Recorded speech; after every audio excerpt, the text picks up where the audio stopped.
Vulcano, extrait du récit Les îles éoliennes d'Alexandre Dumas.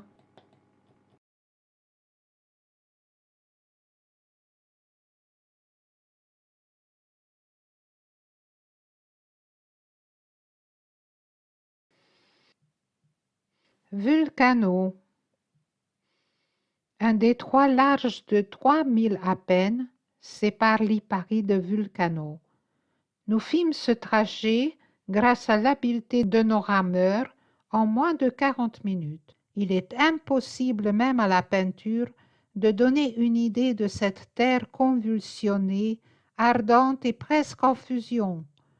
Nous ne savions pas, à l'aspect de cette étrange apparition, si notre voyage n'était pas un rêve et si ce sol fantastique n'allait pas s'évanouir devant nous au moment où nous croirions y mettre le pied.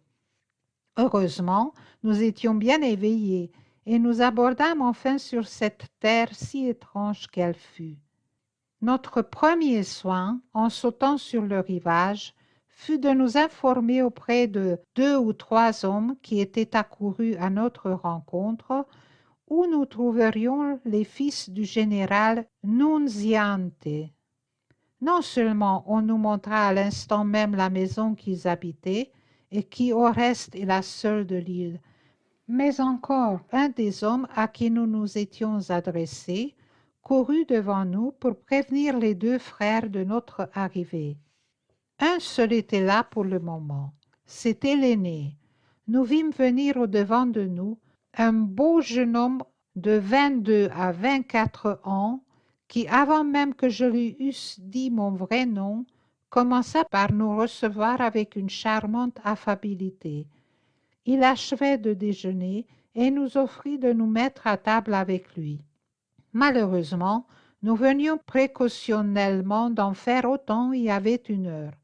Je dis malheureusement, attendu que la table était ornée d'une magnifique langouste qui faisait envie à voir, surtout à des gens qui n'en avaient pas mangé depuis qu'ils avaient quitté Paris. Aussi, je ne pus m'empêcher de m'informer auprès de lui dans quelle partie de l'archipel on trouvait cet estimable crustacé. Il nous répondit que c'était aux environs de Panaria et que si nous avions quelque désir d'en manger, nous n'avions qu'à prévenir notre capitaine d'en faire provision en passant devant cette île. J'inscrivis cet important renseignement sur mon album. Comme notre hôte se levait de table, le frère cadet arriva. C'était un jeune homme de 17 à 18 ans. Son aîné nous le présenta aussitôt et il nous renouvela le compliment de bienvenue que nous avions déjà reçu. Tous 2 vivaient ensemble, seuls et isolés, au milieu de cette terrible population, car nous apprîmes alors ce que nous avions ignoré jusque-là, c'est qu'à l'exception des 2 frères, l'île n'était habitée que par des forçats. Nos hôtes voulurent nous faire en personne les honneurs de leur domaine. Le nouveau venu se hâta donc, moyennant 2 œufs frais et le reste de la langouste, de se mettre à notre niveau. Après quoi, les 2 jeunes gens nous annoncèrent qu'ils étaient à nos ordres. La première curiosité qu'ils nous offrirent de visiter était un petit volcan sous-marin qui chauffait l'eau dans une circonférence de 50 à 60 pieds à peu près, jusqu'à une chaleur de 80 à 85 degrés. C'était là qu'ils faisaient cuire leurs œufs. Comme à ce détail culinaire, ils virent passer sur nos lèvres un sourire d'incrédulité, ils firent signe à l'un de leurs forçats qui courut à la maison et rapporta aussitôt un petit panier et 2 œufs pour faire séance tenante la susdite expérience. Le petit panier tenait lieu de cuillère à peau ou de marmite. On le posait sur l'eau, le poids de son contenu le faisait enfoncer jusqu'à la moitié de sa hauteur. On le laissait 3 minutes, la montre à la main, dans la mer, et les œufs étaient cuits à point. La chose s'exécuta ainsi à notre grande confusion. Un des 2 œufs, ouvert avec les précautions d'usage, offrait l'aspect le plus appétissant. On en fit don à un des forçats qui nous accompagnait, lequel n'en fit qu'une gorgée, au nez de Milord, qui n'avait point pris d'intérêt à toute la discussion que dans l'espérance qu'on lui en offrirait les résultats. Comme j'avais un grand faible pour Milord, j'allais le dédommager de sa déception en lui abandonnant le second œuf, lorsque Jadin s'aperçut qu'il s'était cassé en cuisant et que l'eau de la mer avait pénétré dans l'intérieur. Cette circonstance méritait considération. Ce mélange d'eau de mer, de soufre et de jaune d'œuf pouvait être dangereux. Quel que fût mon regret de priver Milord de ce qu'il regardait comme son dû, je jetai l'œuf à la mer. Milord avait suivi la discussion avec cet œil intelligent qui indiquait clairement que sans entendre parfaitement notre dialogue, il comprenait cependant qui roulait sur lui. Aussi, à peine m'eut-il vu jeter l'œuf à la mer, que d'un seul bond il s'élança au milieu de la distance que je lui avais fait parcourir et qu'il tomba au milieu de l'eau bouillante. On comprend la surprise du pauvre animal. La théorie des volcans lui étant parfaitement étrangère, il avait cru sauter dans l'eau froide, et il se trouvait dans un liquide chauffé à 85 degrés. Aussi jeta-t-il un cri perçant, et sans s'occuper davantage de l'œuf, commença-t-il à nager vers le rivage, en nous regardant avec deux gros yeux ardents, dont l'expression indiquait, on ne peut plus clairement, la stupéfaction profonde qui s'était emparée de lui. Jadin l'attendait sur le rivage.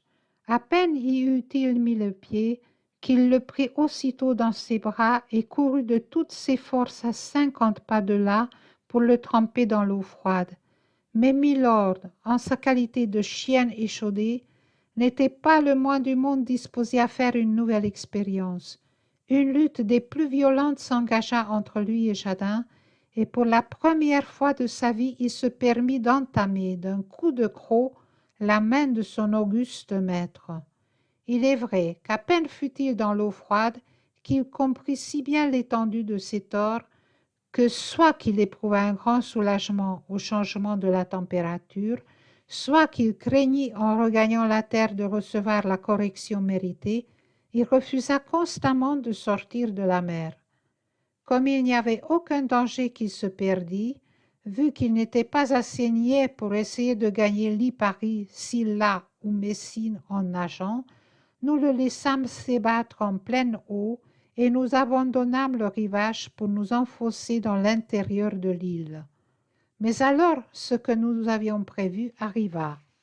À peine Milord nous vit-il à 100 pas de lui, qu'il regagna la terre et se mit à nous suivre à distance respectueuse, s'arrêtant et s'asseyant aussitôt que nous nous retournions, Jadin ou moi, pour le regarder.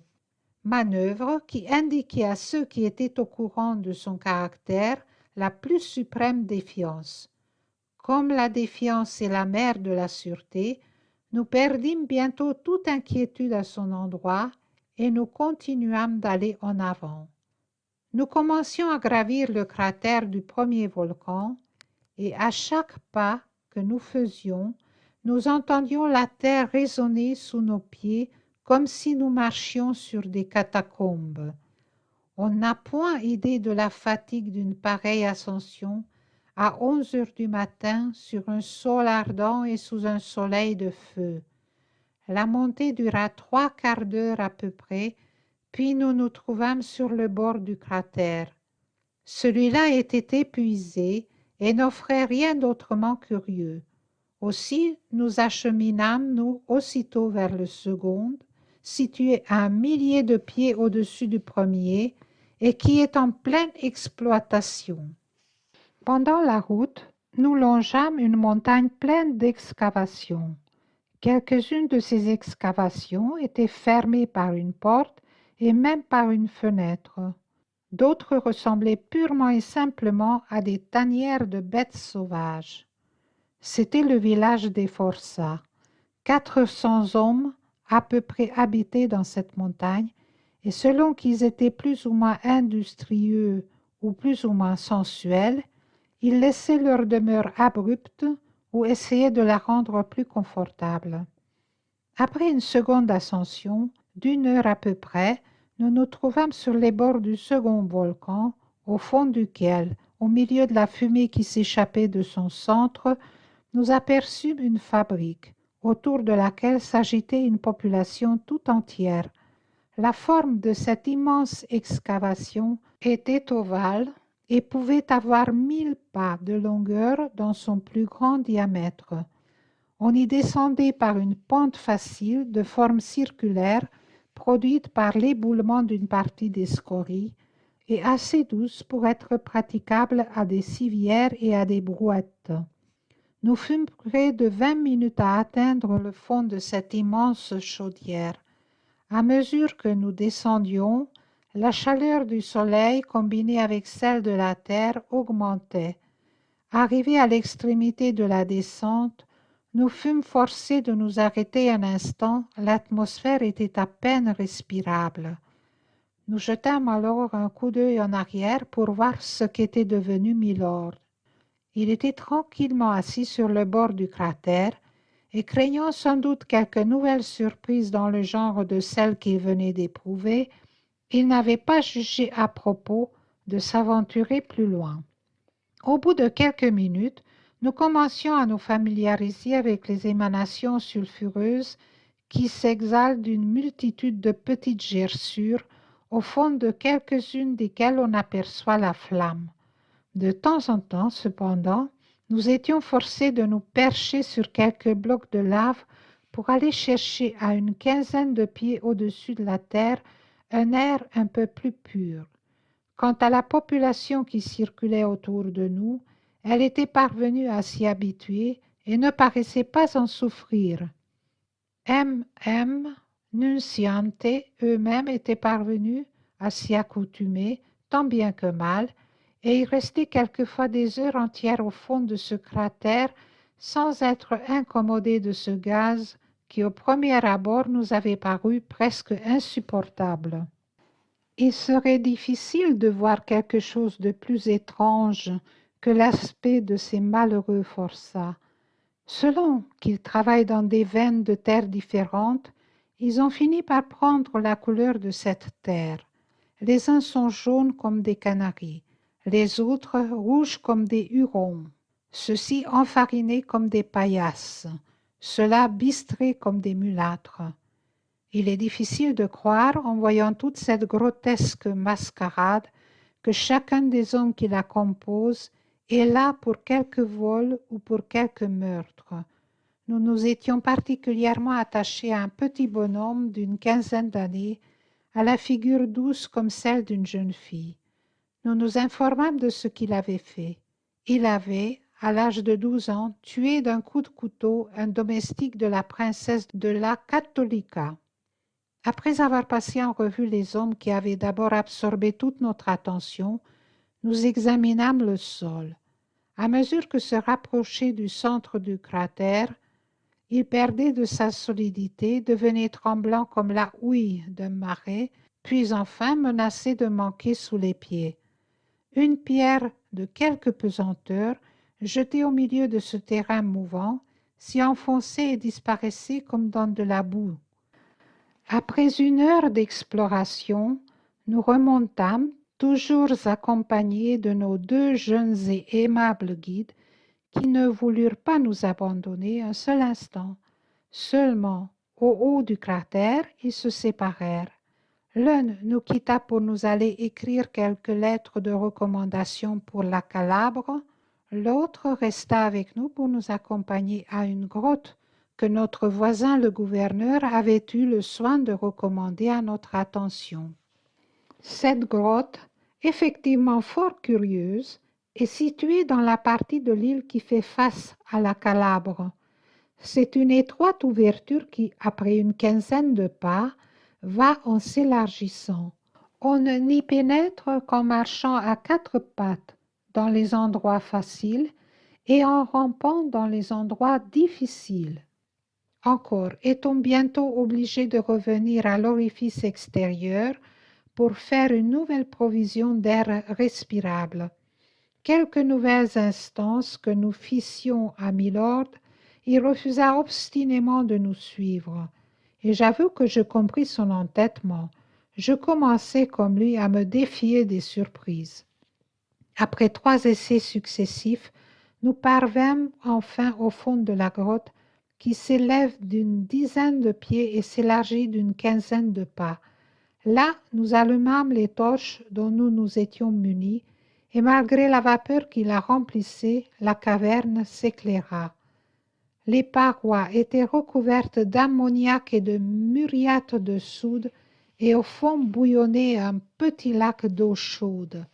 Un thermomètre pendu à la muraille et qui trempa M. Nunziante monta jusqu'à 75 degrés. J'avais hâte de sortir de cette espèce de four où je respirais à grand-peine et je donnais l'exemple de la retraite.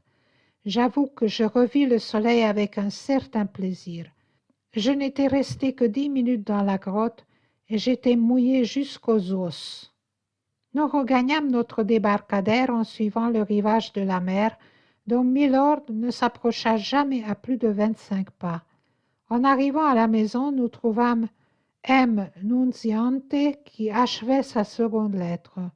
La première était pour M. le chevalier Alcala au Pizzo, la seconde pour le baron Mollo de Losenza. On verra plus tard de quelle utilité ces 2 lettres nous furent en temps et lieu. Nous prîmes congé de nos 2 hôtes avec une reconnaissance réelle. Ils avaient été pour nous d'une obligeance parfaite. Aussi, ce qui est peu probable, si ces lignes leur tombent jamais sous les yeux, je les prie d'y recevoir l'expression de nos bien sincères remerciements. Fait ainsi, et à 7 ans d'intervalle, ils leur prouveront au moins que nous avons la mémoire du cœur. Nous retournâmes au rivage, accompagnés par eux, et nous échangeâmes un dernier serment de main, eux à terre et nous déjà dans notre barque. Un coup d'aviron nous sépara d'eux. Nous avions le vent bon pour revenir. Aussi, grâce à la petite voile que nous hissâmes, ne mîmes-nous pas plus d'une demi-heure à exécuter le trajet. Quand nous fûmes assez près de Lipari pour que les objets devinssent distincts, nous aperçûmes notre gouverneur qui nous suivait du haut de sa terrasse, sa lorgnette à l'œil. Lorsqu'il nous vit approcher du port, il repoussa d'un coup de paume de la main les différents tubes de son instrument les uns dans les autres et disparut. Nous présumâmes qu'il venait au-devant de nous. Nous ne nous trompions point. Nous le trouvâmes au débarqué. Cette fois, il va sans dire que grâce à la barque et aux rameurs du gouverneur, la grille nous fut ouverte à 2 bâtons. Il était 4 heures moins un quart. Cela me donnait le temps d'aller remercier les bons pères et régler mon compte avec eux. Je laissai Jadin accompagner notre gouverneur et je me rendis au couvent. J'y trouvai le supérieur, qui me reprocha doucement d'avoir sans doute trouvé la cuisine mauvaise, puisque nous avions accepté à dîner hors de chez lui. Je lui répondis que la cuisine n'eût-elle point été aussi excellente qu'elle était réellement, nous aurions oublié ce petit inconvénient en faveur de la manière toute gracieuse dont elle nous était offerte. Mais loin de là, nous étions à la fois satisfaits de la chair et reconnaissants de l'accueil. Cependant, nous n'avions pas pu refuser d'aller dîner chez le gouverneur. Le supérieur parut se rendre à nos raisons, et je lui demandai combien nous lui devions. Mais là, la discussion recommença. Le supérieur avait entendu nous offrir l'hospitalité gratis. Je craignis de le blesser en insistant. Je lui fis mes remerciements pour moi et Jadin. Seulement, en passant devant le tronc du couvent, j'y glissai 2 piastres. Je me rappellerai toujours ce petit couvent avec son air oriental et son beau palmier qui lui donnait bien plus l'aspect d'une mosquée que d'une église. Cela avait si fort frappé Jadin de son côté qu'à 5 heures du matin, tandis que je dormais encore, il s'était levé et en avait fait un croquis. En arrivant chez notre bon gouverneur, Je trouvai le dîner servi et chacun prêt à se mettre à table. Le brave homme avait mis à contribution pour nous recevoir la terre et la mer. Nous le grondâmes de faire de pareilles folies pour des gens qui lui étaient inconnus. Mais il nous répondit que grâce aux bonnes heures que nous lui avions fait passer, nous n'étions plus des étrangers pour lui, mais bien au contraire des amis dont, dans son exil, il conserverait le souvenir toute sa vie. Nous lui rendîmes compliment pour compliment. Nous désirions autant que possible entrer le lendemain soir avant la fermeture de la police dans le port de Stromboli. Aussi avions-nous fixé notre départ à 5h30. Mais notre hôte insista tant et si fort que nous n'eûmes le courage de le quitter qu'à 6 heures. Avant de prendre congé de lui, il nous fit promettre que pendant la soirée, nous regarderions de temps en temps du côté de sa terrasse, attendu qu'il nous ménageait une dernière surprise. Nous nous y engageâmes. Toute la famille vint nous conduire jusqu'au bord de la mer. Le chef de la police avait bien envie de nous chercher Noise, attendu l'heure avancée de notre départ, mais un mot du gouverneur, qui déclara que c'était lui qui nous avait retenus, a plané toutes les difficultés. Nous étions déjà sur le Speronare et nous allions lever l'ancre lorsque nous vîmes un frère franciscain qui accourait en nous faisant de grands signes. Nous envoyâmes Pietro à bord avec la barque pour savoir ce que le bon moine nous voulait. Un frère m'avait vu déposer notre offrande dans le tronc et l'avait ouvert, de sorte que le supérieur, trouvant que nous avions trop largement payé notre hospitalité, nous envoyait une petite barrique de ce malvoisie de Lipari que nous avions trouvé si bon la veille. Pendant ce temps-là, l'équipage avait levé l'ancre. Nous saluâmes encore une fois notre gouverneur de la main, et nos hommes commençant à jouer vigoureusement des avirons, nous nous trouvâmes en un instant hors du port. 10 minutes après, nous revîmes notre gouverneur sur sa terrasse, agitant son mouchoir de toute sa force. Nous lui rendîmes signe pour signe, présumant cependant que ce n'était point encore là la surprise qu'il nous avait annoncée. Nous fûmes un instant distraits de l'attention que nous portions à notre hôte par l'Ave Maria. Nous nous étions fait nous-mêmes une habitude de cette prière, et quoique revenu à terre et séparé de nos matelots, je fus longtemps à ne jamais laisser passer cette heure sans penser à la solennité qu'elle me rappelait. L'Ave Maria finie, nous nous retournâmes vers Lipari. Le soleil s'abaissait derrière le Campo Bianco, enveloppant de ses rayons toute l'île qui se détachait en vigueur sur un fond d'or. Au reste, comme nous avions le vent contraire et que nous ne marchions qu'à la rame, nous ne nous éloignions que lentement, de sorte que nous ne perdions que peu à peu les détails du magnifique horizon que nous avions devant les yeux et dont Lipari formait le centre. Tant que les objets demeurèrent visibles, nous distinguâmes le gouverneur sur sa terrasse. Puis, lorsque le crépuscule fut enfin devenu assez sombre pour qu'il commençât à s'effacer, une lumière s'alluma comme un phare qui nous permit de ne point perdre la direction du château. Enfin, au bout d'une heure à peu près de nuit sombre, nous vîmes une fusée s'élancer de terre et aller s'éteindre dans le ciel. C'était le signal d'un feu d'artifice que le gouverneur tirait en notre honneur. Lorsque le dernier soleil fut évanoui, lorsque la dernière chandelle romaine fut éteinte, je pris ma carabine et en réponse à sa dernière politesse, je lâchai le coup en l'air. Nous nous demandions si nous avions été vus et entendus de la terre lorsque nous vîmes à notre tour un éclair qui sillonnait la nuit et que nous entendîmes, mourant sur les flots, la détonation d'un coup de feu. Puis tout retomba dans le silence et dans l'obscurité. Comme la journée avait été dure, nous rentrâmes aussitôt dans notre cabine et nous ne tardâmes point à nous endormir.